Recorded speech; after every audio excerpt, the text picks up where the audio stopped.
Olá, ouvintes da Rádio Habla FM, ouvintes da Nortes, estamos aqui para mais um episódio do DNZ, o podcast que descomplica. Se o DNA ele traz quem você é, o DNZ ele traz quem você quer se tornar.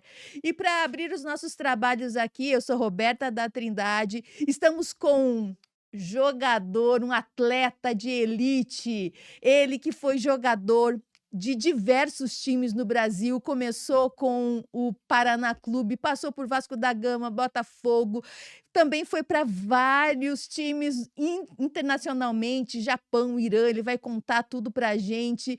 E agora, quando a gente achou que ele ia se aposentar, largar chuteiras, que nada, gente, ele é um baita de um empreendedor e tenista de mesa, e ele que está com vários projetos novos. E a ideia aqui é a gente trazer nada mais, nada menos do que Rodrigo Pimpão. Rodrigo, um prazer estar aqui com você hoje, abrindo os trabalhos do DNZ. Seja bem-vindo.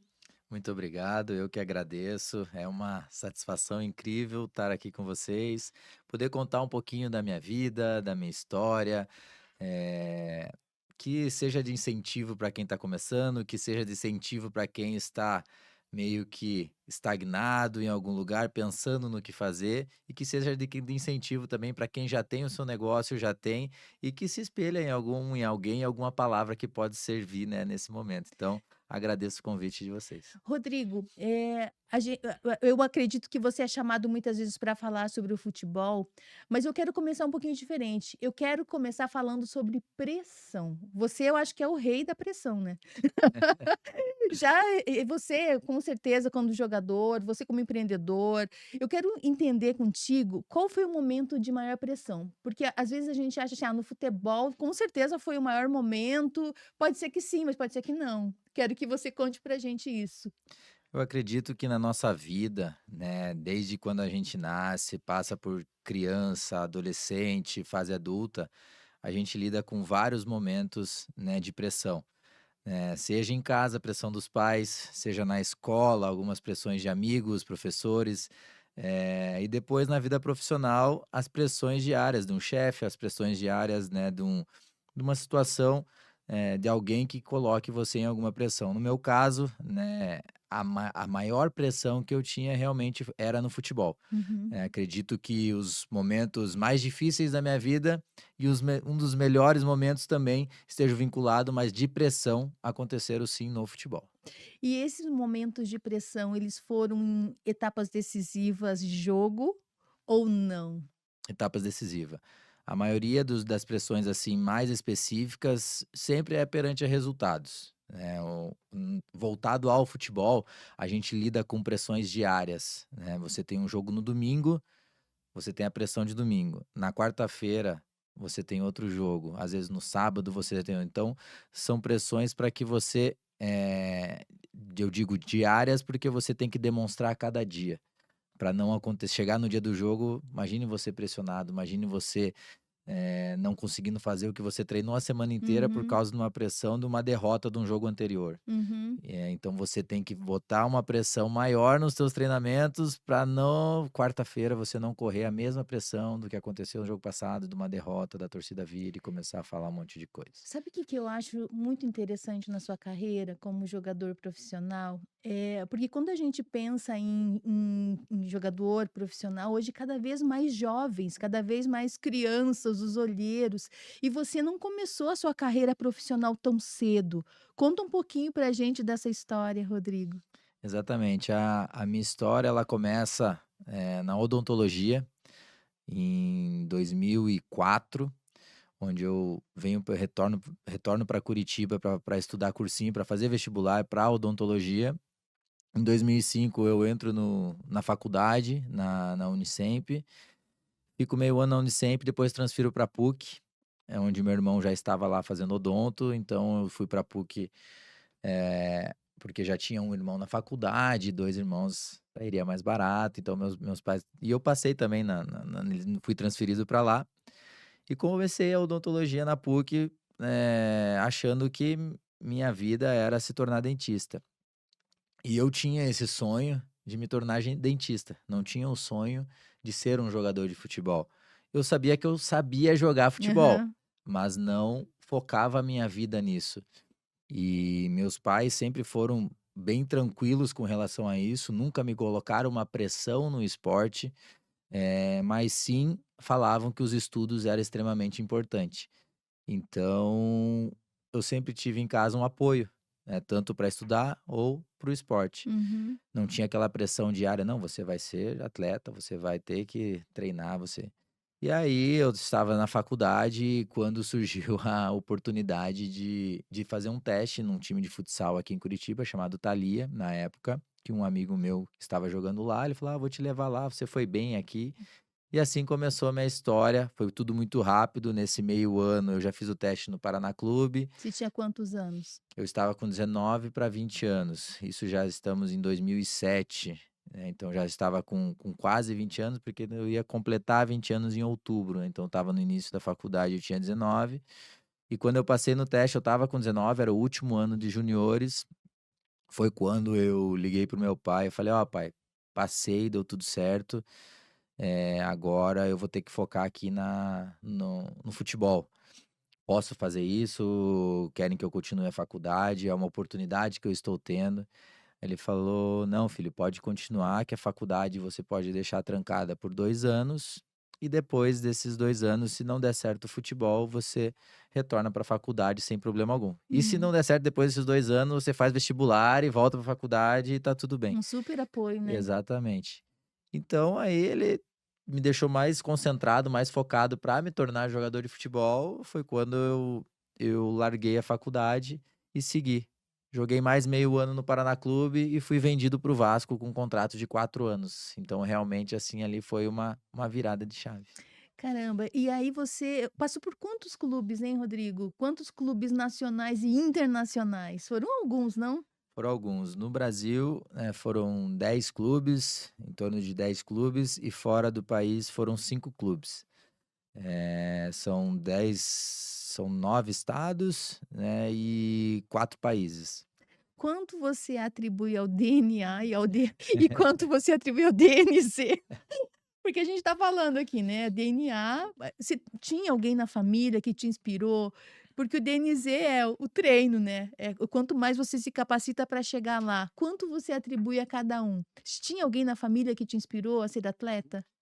Eu tenho meu avô, Aham. né, o Oscar Dias Pimpão. O meu avô, ele sempre foi esportista, Uhum. e meu avô, em 1956, ele inventou os Jogos Abertos do Paraná. Caramba! Então ele foi professor da Federal Uhum. também, então ele é muito reconhecido aqui em Curitiba. E ele era um cara, assim, sempre esportista, se não era no tênis, no basquete, na sinuca, futebol ele não jogava, Aham. mas acho que brincava quando era, mas ele sempre focou e atingiu o auge dele, que era o master de chegar à seleção brasileira, então ele conseguiu estar na seleção brasileira quando ele era master, e ele faleceu faz uns 2 anos, e depois a gente foi a minha mãe estava mexendo nas medalhas lá, foram ver, ele tinha mais de 700 medalhas em casa, né. Então, Caramba, realmente era um esportista de alto nível, de elite. com grandes resultados e que fez um bem, né, para nossa sociedade, né, inventando uns jogos tão disputados que é até hoje, né, os jogos abertos. E treino, me conta. O DNA já estava ali, né, o vô e o DNZ. O treino, a resiliência. Me conta um pouquinho Eu disso. acredito que não existe um DNA perfeito se você não tiver um treino, um treinamento. Então eu acredito muito que, hoje em dia, ainda mais, Uhum. que o treinamento vence o talento, né. Você pode ter muito talento, mas se tem uma pessoa com muito mais vontade que você, e você tá naquele dia que você tem talento e tá sem vontade, você acabou perdendo. Então, acredito muito no treinamento. Eu era um cara muito focado, muito dedicado, tanto parte nutricional, quanto parte física, quanto o extracampo. Eu sempre me preocupei, até então que foram 5 anos que eu atuei, e atuei 50 jogos por ano, em torno de 250 Nossa, jogos sem lesões graves. Então sem isso sem lesões. lesões graves. Uma dor muscular, uma coisa ou outra que não me tirasse de jogo, mas tirasse de treino, a gente poupava, mas isso mostra o quanto foi importante o meu cuidado com o meu corpo. Para você que está chegando agora, estamos aqui com o Rodrigo Pimpão, ele que é atleta de elite, ex-jogador de futebol profissional. Gente, mais de 500 partidas e mais de 100 gols, não é? Não foi isso, Rodrigo? Exato. Conta qual foi o gol mais bonito que você acha. Na sua opinião, qual o gol mais bonito que você já fez na sua carreira? A galera vai Eu resgatar aí o gol do quero ser Rodrigo. humilde, mas tem alguns. Mais de 100 gols, imagino, né? Não, tem alguns bonitos, tem gols importantes, gols bonitos. Eu gosto de um gol que eu fiz pelo América de Natal, se eu não me engano, foi 2013 ou 2014. Eu tenho que me lembrar, mas eu lembro o jogo que foi contra o Luverdense pela Série B desse ano. Foi um gol de voleio que eu fiz. Esse pra mim foi. E era a final do jogo, o jogo estava empatado e a gente acabou saindo com a vitória e com um gol bonito ainda. E você se inspirou em alguém na sua carreira? Eh, eu vejo, assim, tem muitos talentos, né, mas a gente também, além dos jogadores, além dos atletas, a gente às vezes se inspira em pessoas mais improváveis ou até em família. Alguém te inspirou a ser esse cara que você é? Não só como atleta, né, mas um cara empreendedor que está sempre buscando novas coisas. A que você atribui o Rodrigo Pimpão como ele é? É que é difícil falar, né, de inspiração. Eu sempre coloco em pauta a família, né, os ensinamentos que a gente vem de berço e aprimorando com quem está ao seu lado, que você escolhe para viver para o resto da sua vida. Então eu acredito muito que ah, tem a somatória disso tudo, né, da família que eu cresci e a minha família que eu construí após o casamento. Então, o Rodrigo Pimpão foi se aperfeiçoando no decorrer dos anos e isso é gratificante, né? Acredito que o Rodrigo Pimpão pós-casamento, ele se tornou um cara muito maduro, né? O nascimento dos meus filhos, os nascimentos de um filho ou, né, dos meus dois filhos me tornaram um cara mais focado nos meus objetivos, mais concentrado em dar um suporte familiar, em dar um melhor para minha família. E hoje eu colho os frutos disso tudo. Então, tenho a base, né? E com relação ao profissional, os atletas que eu me espelhava quando eu comecei a jogar, eram dois atletas. O Nilmar, na época que ele estava numa boa fase, e o Kaká. Eram 2 atletas que um pelo estilo de jogo, que era muito parecido com o meu, que é o do Nilmar, e o Kaká pela pessoa que ele é dentro de campo e fora de campo, o caráter, o jeito, eu me inspirava muito nele e acredito que isso fez com que eu também conquistasse muitas coisas. Você sempre fala com muito amor da sua família, né, não poderia ser diferente. Mas em que momento você lembra de algum momento, assim, que foi decisivo para você, ter esse respaldo ou esse incentivo, da família, da esposa, para você continuar alguma coisa que você começou e que ficou difícil lá no meio do caminho? Lembro um dos principais momentos, assim, foi quando o meu filho nasceu, que foi em 2012. Eu estava há 1 ano casado e ele nasceu. Eu estava passando um momento difícil na minha carreira, não estava muito bem, estava, atuando pouco, e eu recebi uma proposta para ir para fora do Brasil, a minha segunda oportunidade de demonstrar o meu trabalho fora do país. E o Davi iria nascer, né, dia 18 de dezembro. Pertinho do Natal. Quando ele nasceu, Uhum. e no dia 2 de janeiro eu já recebi a proposta para ir para a Coreia do Sul. Nossa, pertinho, Então né? ele estava com 14, 15 dias, foi quando eu conversei com a minha esposa, eu perguntei como é que ela estava, né, porque era muito recente, e não era fácil, né. primeiro filho, após o nascimento, a gente sabe que algumas mães entram em depressão, e Sim. acredito que foi o caso da minha esposa, e surgiu essa oportunidade de trabalho para mim. Nisso você estava aqui Eu no estava em Brasil, em Curitiba, estava Curitiba. aqui em Curitiba, estava até na casa dos meus pais. E foi quando nós conversamos e optamos pela minha ida. E para mim foi um momento muito difícil, né, deixar ela, deixar o meu filho pequeno, o nosso filho pequeno e ela passando por esse momento, assim, de depressão que ela estava pós-parto, e eu não poder estar junto, mas era uma oportunidade de Sim. trabalho, e ela olhou para mim e falou: "Não vai, que logo a gente vai". Ele tomando as vacinas, a gente fazendo tudo certo, a gente vai te encontrar sem problema algum, nós vamos e tá tudo bem. Então isso foi um incentivo muito grande, né, pra mim, porque ela poderia falar: "Não, não tô bem, não tô legal, deixa, vamos aguardar Não outra inventa coisa, moda. não inventa moda". Então ali eu já percebi que quem estava do meu lado realmente estava querendo o bem, não só pra mim, mas para nossa família que a gente estava iniciando, né, estava começando essa construção da nossa família. E ir para a Coreia foi uma boa decisão? Não foi. Não foi. Acabou que eu fiquei lá 3 meses, na verdade 2 meses sozinho, aí no meu terceiro mês eles chegaram, né, a Fernanda chegou com o Davi pequeno, e começou a Coreia do Norte querer atacar a Coreia do Sul, e nossa cidade que a gente estava morando. Era a cidade onde o aeroporto ficava os caças americanos, e era caça pra lá, caça pra cá, e eu falei: "Nossa, não é isso que eu quero pra vida". A gente começou a se assustar, as notícias no Brasil acontecendo, e agora, o que que a gente faz? Então, a partir desse momento a gente resolveu, conversamos novamente: "Vamos embora, vamos embora". Cheguei no clube, pedi a rescisão do meu contrato, porque até então era o melhor contrato que eu tinha na da minha carreira.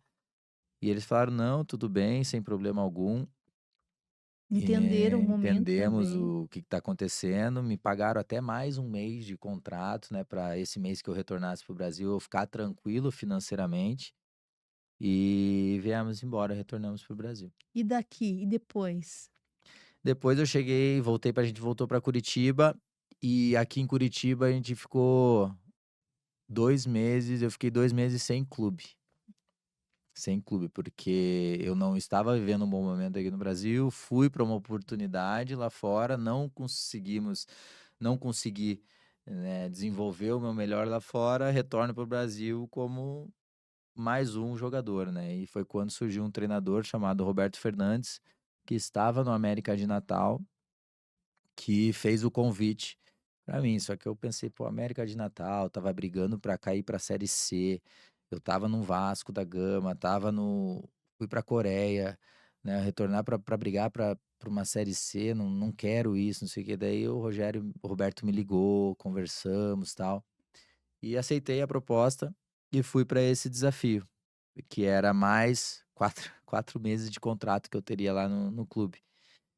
E cheguei lá no América, a gente não foi tão bem, do final de 2013, e chegou o final do ano eles falaram: "Ó, Rodrigo, a gente vai ter que fazer uma diminuir o teu salário, tá muito alto para o próximo ano, o clube não foi muito bem, e vamos ter que reduzir teu salário". Daí eu falei: "Ah, não quero, né, Uhum. construindo uma família, você já tem algumas situações, né, que você cria compromisso".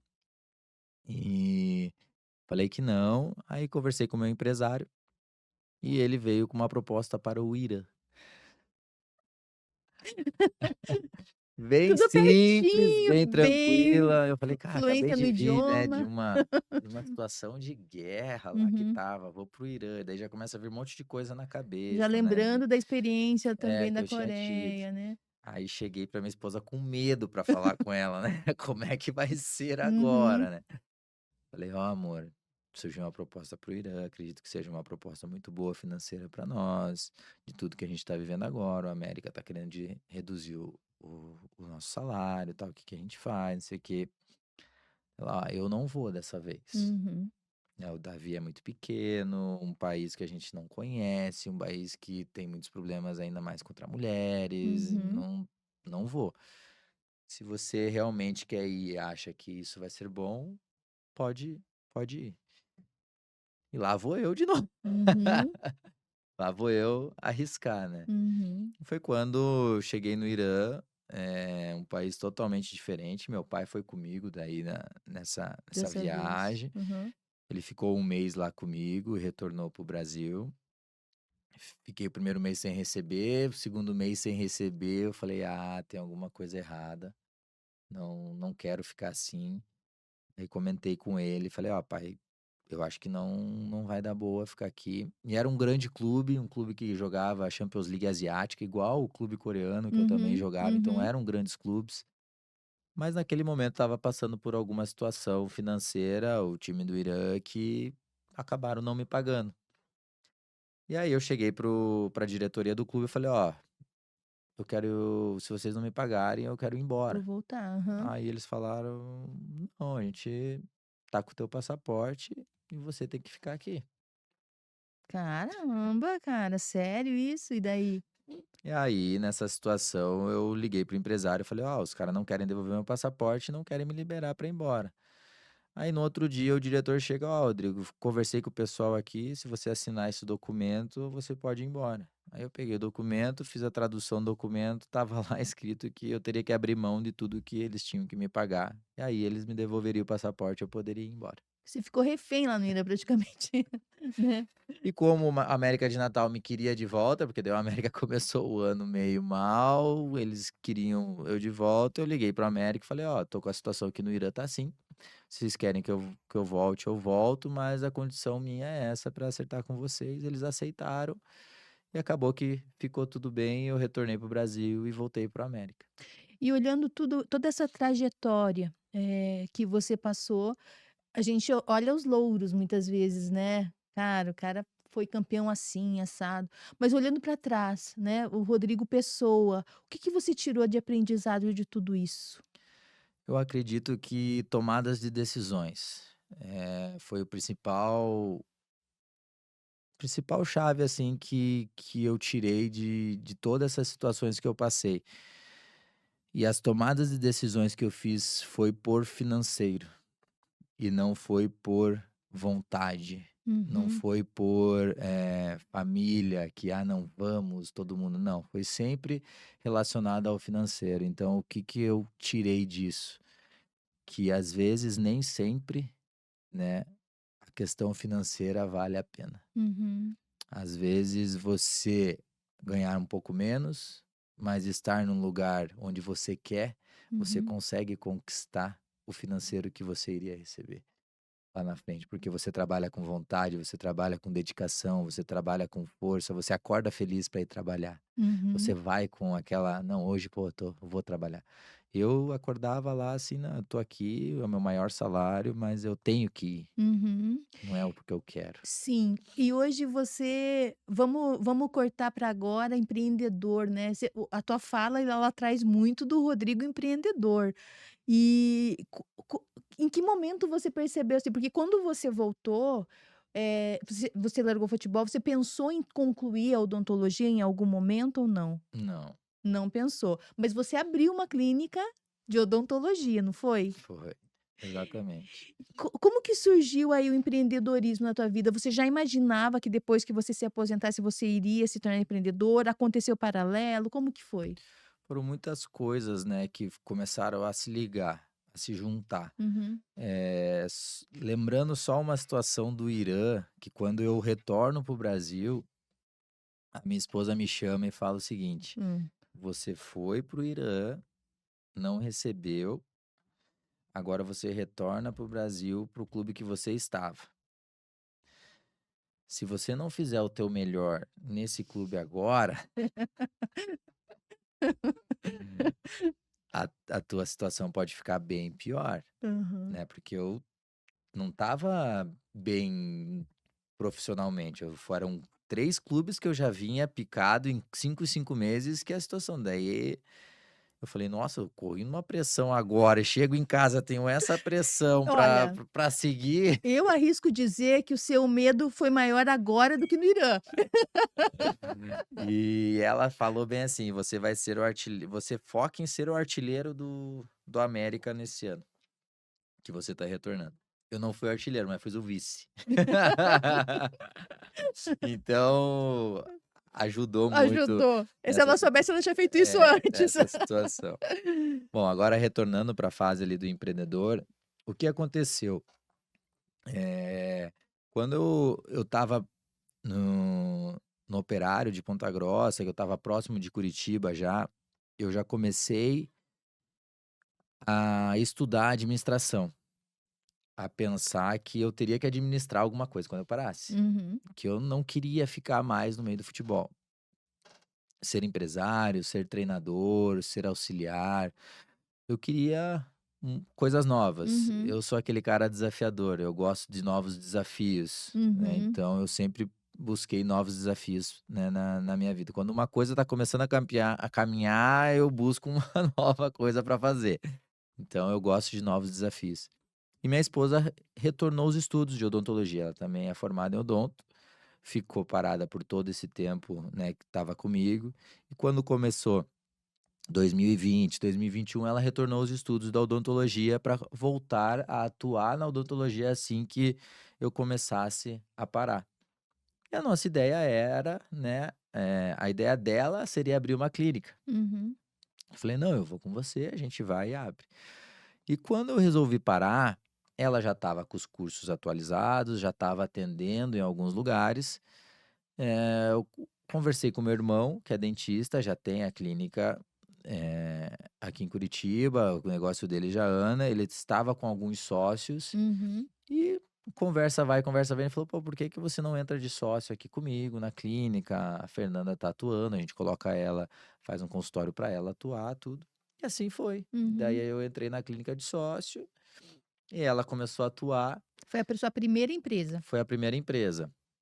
A primeira empresa foi a O Smile, né, clínica odontológica, e que na verdade eu já era sócio do meu irmão quando eu jogava. Uhum, Quando o meu irmão abriu a primeira clínica, eu era sócio dele. uhum.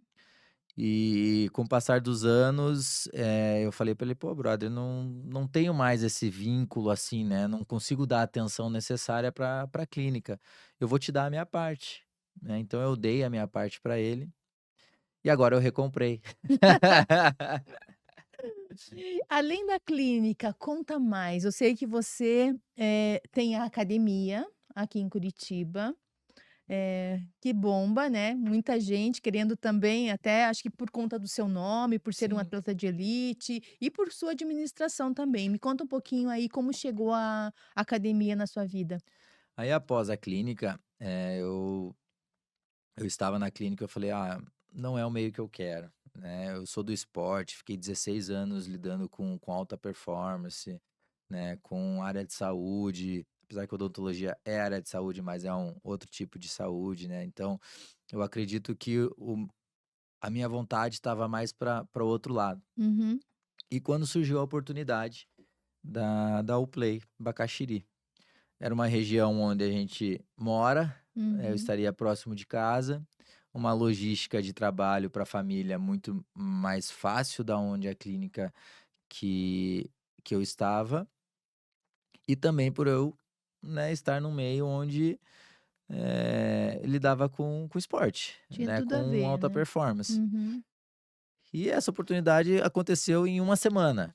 Em uma uhum. semana a gente foi, visitou a academia, fechamos o negócio e já entramos na administração, e já fizemos e tivemos um levantamento e um ganho aí de hoje nós estamos falando aí em 1 ano de 50% já de mudança.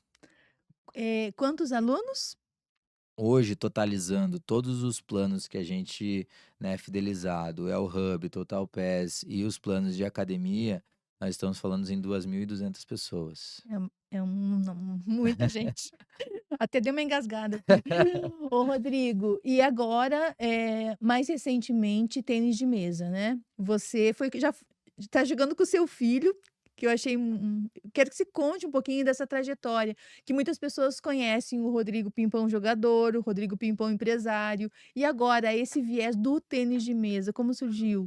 Antes do tênis de mesa teve a fisioterapia e o recovery, né, que se Ah, chama Move Up, que é a tem empresa que mais surgiu uma, né? que surgiu em 3 meses, estando ali dentro da academia Uplay.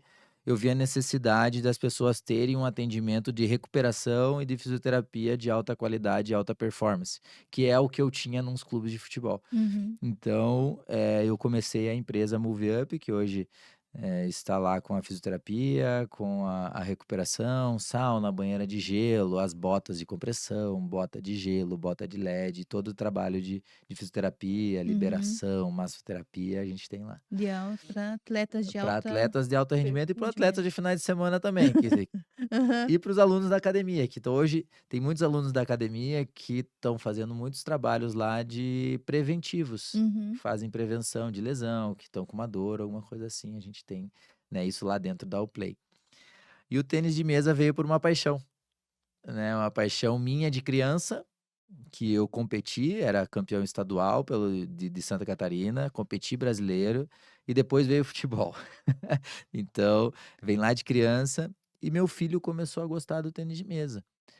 E quando ele falou que queria ir para o tênis de mesa, eu falei: "Ué, mas por quê?" Uhum. Ele: "Ah, papai, tô vendo na televisão, né, o Calderano tá super bem, tá atuando, tô vendo e DNA novamente, né? eu acho que eu tenho um potencial, Aham. quero ir para o tênis de mesa". Daí, eu lembro que quando eu vinha para Curitiba fazer um trabalho de preparação física, quem fazia um trabalho de preparação física comigo era um jogador de tênis de mesa. Eu lembrei: "Cara, será que esse cara não dá uma aula particular para o meu filho?" Uhum. Esse cara se chama Guilherme Gondo, que é o atual campeão paranaense, né, do ranking paranaense. E eu falei: liguei pra ele, falei: "Ó, Gui, não quer dar uma aula pro Davi e tal?" Ele: "Não, pô, claro que quero, não sei o quê." E Uhum. começou a dar aula pro Davi, o Davi começou a gostar, atuar, eu comecei a voltar a jogar, daí a gente: Davi, vamos competir." Uhum. Aí lembrei que no clube que a gente é associado, na Duque, tinha tênis de mesa. E aí lá no clube eles: "Não, podemos inscrever vocês, tudo." Aí começamos a participar dos campeonatos. Uhum. E nesse primeiro campeonato brasileiro que a gente foi, eu e ele jogando dupla, ganhamos a primeira medalha, já em família, Caramba. e a primeira medalha do clube Duque de Caxias no tênis de mesa. E qual que é a sensação de jogar com o filho? É inexplicável.